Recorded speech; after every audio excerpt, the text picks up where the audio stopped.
오늘은 우물과 에셀나무라는 제목으로 하나님의 말씀을 함께 나누겠습니다.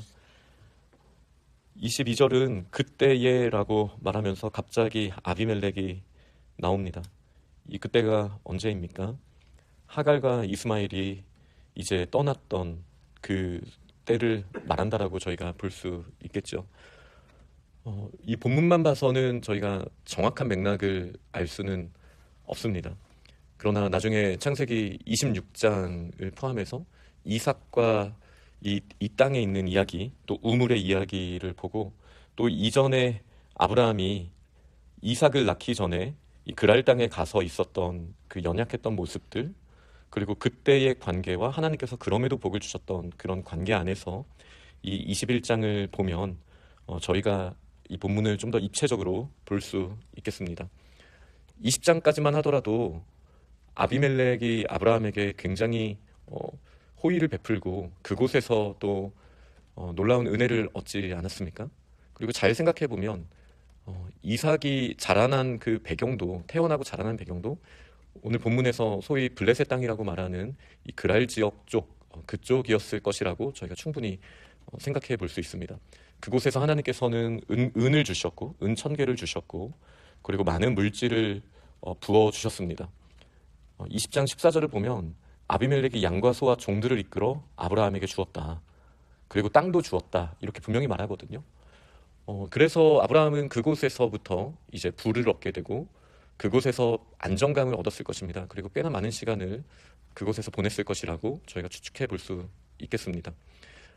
그런데 그때의 아비멜렉과 그 군대 장관 비골이 아브라함에게 말하였다.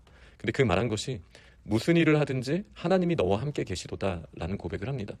그러니 이제 성경에 기록되지 않은 사건들이 이 사이에는 있었던 것이죠. 사실 저희가 오해할 수 있는 면들 중에 하나가 성경에 기록되지 않은 일은 일어나지 않았다라는 생각을 하기가 쉽거든요. 근데 이 본문만 보더라도 얼마나 많은 이야기들이 있었을까 우리는 충분히 생각해 볼 수 있는 것이죠. 26장의 맥락을 보면 나중에 이삭이 그랄 땅에 갔을 때 아브라함이 팠던 우물에 대한 이야기가 나와요. 그러니 이 그랄 땅에서도 아브라함이 우물을 팠던 것을 알 수 있습니다. 그 당시의 우물은 지금으로 치면 뭐 유전 같은 거라고 생각하셔도 될 것 같아요. 그러니까 소위 이제 대박이 나는 거죠. 이제 채굴한다라는 관점에서 보면 뭐 가상화폐라고 생각할 수도 있겠습니다. 막 놀라운 일이 일어난 거예요. 평생에 한 번을 그런 우물을 파서 우물이 솟아날 가능성이 거의 없다라고 믿는 사람들에게 아브라함과 이삭은 우물을 파면 우물이 샘솟는 특별한 사람들이었습니다. 그리고 26장의 맥락을 생각해 봤을 때 그렇게 우물이 나왔을 때 이제 사람들의 눈에서 탐심이 다시 드러나게 되는 것이죠. 그러면서 그 탐심을 가지고 아브라함에게 주었던 것을 이제 빼앗고 또 아브라함을 괴롭히는 장면들이 있었을 것이라고 저희는 충분히 유추해 볼 수 있습니다. 그럴 때 아브라함이 오늘의 맥락에서 봤을 때 이전에 그 318명을 데리고 메소포타미아 왕들과도 싸워서 이기지 않았습니까?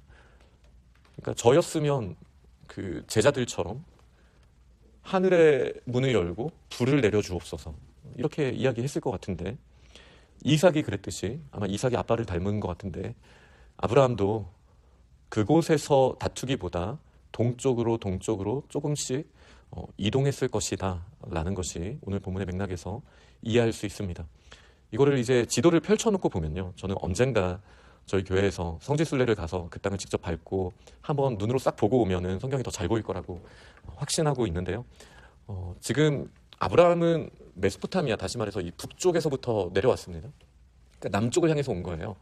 그리고 하나님께서 주신 그 가나안 땅이라는 곳에서 동서남북 어디든지 갈 수 있었습니다. 그런데 하나님께서는 지시할 그 땅으로 가라고 말씀하셨는데, 크게 보면 가나안 땅이고 좁게 보면 저는 모리아산이라고, 그러니까 22장이 핵심이거든요. 창세기 22장이 정말 심장 중에 심장인데 그 예루살렘, 성전이 세워지는 곳, 예수 그리스도가 십자가에 달리시는 곳, 그래서 요한계시록 11장을 포함해서 그렇게 강조하는 그 장소잖아요. 거기를 향하여 가기를 원하시는 거 맞아요. 그러나 거기를 중심으로 다시 뻗어나가는 것도 제가 지난 새벽 설교에서 말씀을 드렸었습니다.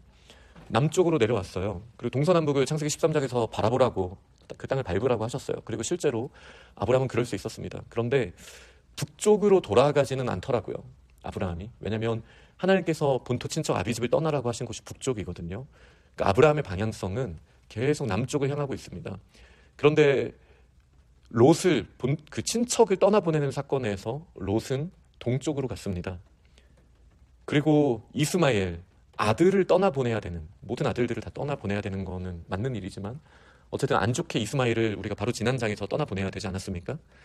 그런데 이 이스마엘은 그 엄마가 애굽 출신입니다.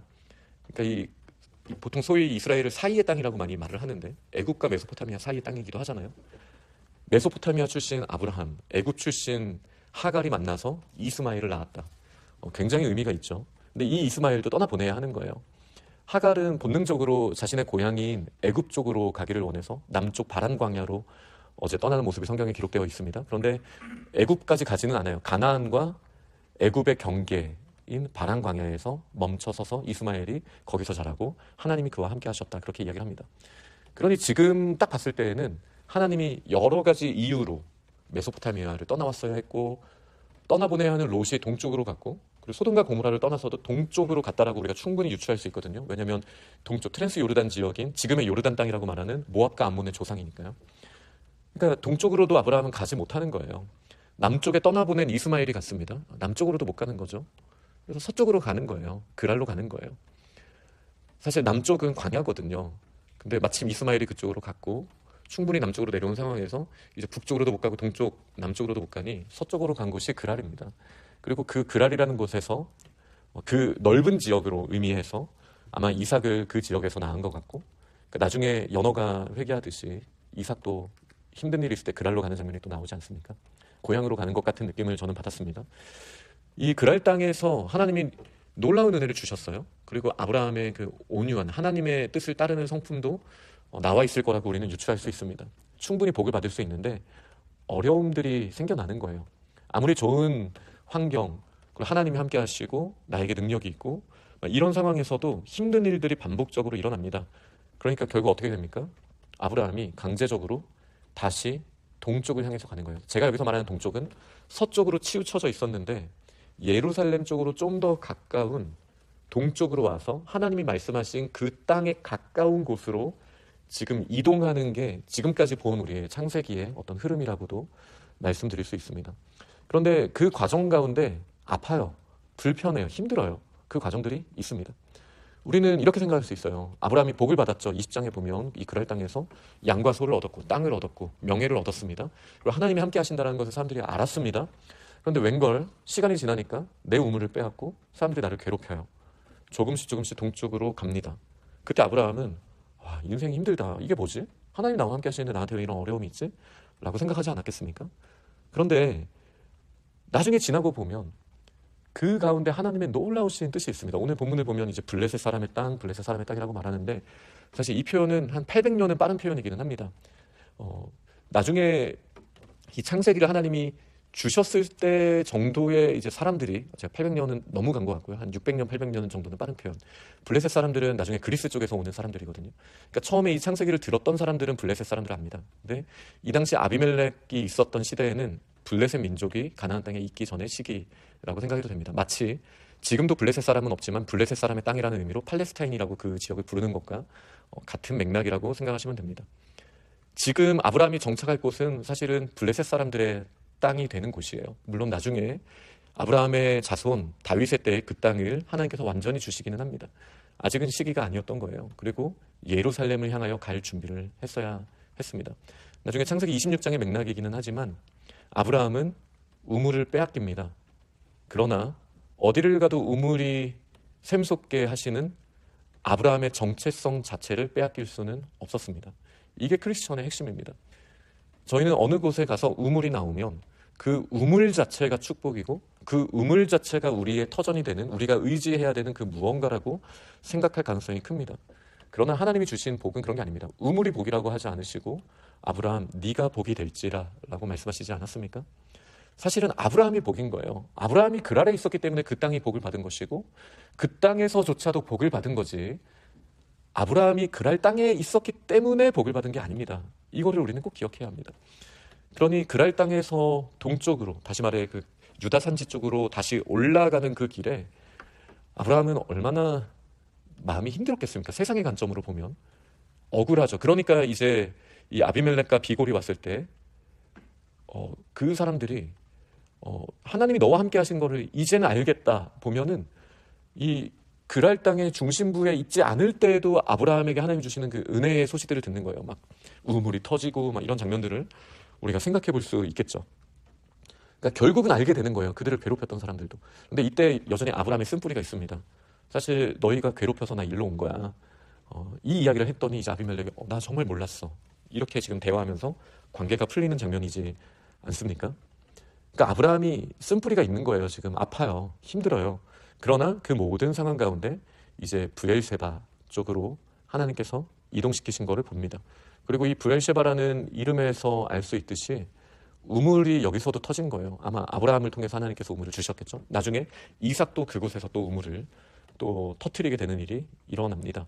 그러니까 어딜 가나 우물이 터지는 걸 보면 또 이 브엘세바라는 이름을 생각해 봤을 때에는 아마 7개의 우물이 터졌을 거다라고도 생각하는 것도 충분히 가능성이 있는 일입니다. 그러니까 엄청난 일들이 일어난 걸 보고 아비멜렉과 비골이 와서 너 정말 인정할 수밖에 없다 이렇게 말하는 그런 장면으로 저희가 볼 수 있겠습니다. 여기에서 이제 관계 회복이 일어납니다. 그리고 성경은 아브라함이 이 브엘세바 지역에서 에셀 나무를 심고 거기서 영원하신 하나님 여호와의 이름을 불렀다라는 예배를 드렸다는 것이죠. 이 말씀을 하게 됩니다. 지금까지는 상수리 나무 앞에서 제단을 쌓았거든요. 두 나무 다 큰 나무가 되죠. 그러니까 지금까지는 아브라함은 남들이 심어놓은 나무의 그늘에서 하나님께 예배를 드렸다라고 굳이 생각을 한다면 이 브엘세바라는 곳은 이제 자기가 나무를 심은 거예요. 네. 나무를 심는다라는 것은 어떤 의미입니까? 이 정도면 정착해야겠다라는 의미라고도 생각을 합니다. 지금 아브라함은 동서남북을 다니다가 그 가족이 거주할 수 있는 곳을 이제 찾게 됩니다. 물론 그것도 완전한 곳은 아니죠. 나중에 이제 좀 더 북쪽으로 가서 예루살렘으로 가기는 해야 돼요. 그리고 그 여정이 이제 다음 장 창세기 22장에 있고요. 그리고 저희는 내일 묵상하는 게 아니라 1월에 끝났기 때문에 내일부터는 요한복음으로 가게 됩니다. 나중에 창세기 22장을 보겠죠. 그런데 브엘셰바에서 에셀나무를 심었다라는 것은 의미가 있습니다. 그 많은 여정 가운데 아브라함은 흔들리기도 하고 넘어지기도 했지만 그 모든 과정을 통해서 아브라함의 믿음은 자라갔고 하나님과 더 동행했으며 결국은 사람들도 아브라함은 하나님이 함께 하시는 사람이구나를 인정하고 어딜 가나 우물이 나오는 사람, 그러나 그 우물에 얽매이지 않는 사람, 아브라함 자체가 우물을 터뜨릴 수 있는 사람, 그 이유가 하나님이 함께 하시는 사람이기 때문에 라는 것을 알았습니다. 그리고 심은 이 에셀나무, 브엘세바에서 심잖아요. 저는 좀 앞서가는 생각일지 모르겠지만 혹시 이삭을 제물로 바치려고 했을 때 준비했던 그 나무가 이 에셀나무였을까? 아니면 나중에 누군가가 심었던 상수리 나무에서 하나님께 예배를 드렸듯 이제는 나의 자손들이 하나님 앞에 내가 심은 이 나무 앞에서 예배드리기를 원하는 마음이었을까? 저는 이 관점으로 보게 되더라고요. 저희들에게도 눈앞에 우물과 그리고 묘목이 있습니다. 그리고 그 우물은 당장 우리의 인생을 책임질 것 같은 존재죠. 그리고 이 우물 내 힘으로 팠다라고 생각이 들 때도 있습니다. 그런데 그 우물을 빼앗기는 날들이 있는 거예요. 그때 아브라함은 다른 우물을 팠고 이전의 우물은 목마를 때 다른 사람들에게 물을 주는 축복의 통로가 되었고 우물에 더 이상 관심을 갖지 않아도 하나님이 함께 하심으로 우물을 주시니 아브라함은 우상을 버린 것만큼이나 일상생활에서도 하나님만 의지할 수 있는 준비가 되었습니다. 그렇게 되니 어떻게 합니까? 우물과는 조금 다른 차원의 더 멀리 보는 에셀나무를 심는 사람이 된 거예요. 네, 물론 여기서 말하는 에셀이 하나님이 준비하셨다의 에젤이었으면 더 좋았겠지만 이 에셀나무는 뿌리를 깊이 내립니다. 엄청 뿌리를 깊이 내리는 나무라고 해요. 그러다 보니 토양에서 염분도 같이 끌어올리고 이 염분을 끌어올리다 보니 나중에 어떤 작용에 따라서 이 증발시키는 일들이 꽤 많이 일어나고 그래서 꽤나 선선하게 이 브엘셰바가 굉장히 더운 동네거든요. 꽤나 선선한 것을 해결해 주기 때문에 이 남쪽 지방에서 너무나 중요한 나무라고 하더라고요. 그런데 당장 그 효과가 없더라도 그 나무 심는 사람이 된 거예요. 그리고 그 관점으로 이제 내가 팠던 우물도 이 에셀나무와 같은 역할이구나. 지금 당장 내가 시원함을 누리는 게 중요한 게 아니고 어차피 이 모든 것을 나에게 주셨으니 하나님의 영광을 위하여 나는 우물을 팔 것이야. 에셀나무를 심을 거야. 이 결단을 하고 22장의 아케다 사건이 일어난 것은 엄청 중요한 메시지라고 저는 생각합니다. 지금 저희들에게도 이제 떠나보낼 것을 다 떠나보냈기 때문에 북쪽, 동쪽, 서쪽으로도 더 못 나가는 상황에서 그 남쪽으로도 못 가는 상황에서 서쪽에 답이 있다라고 생각했지만 거기도 답이 아니었던 거예요.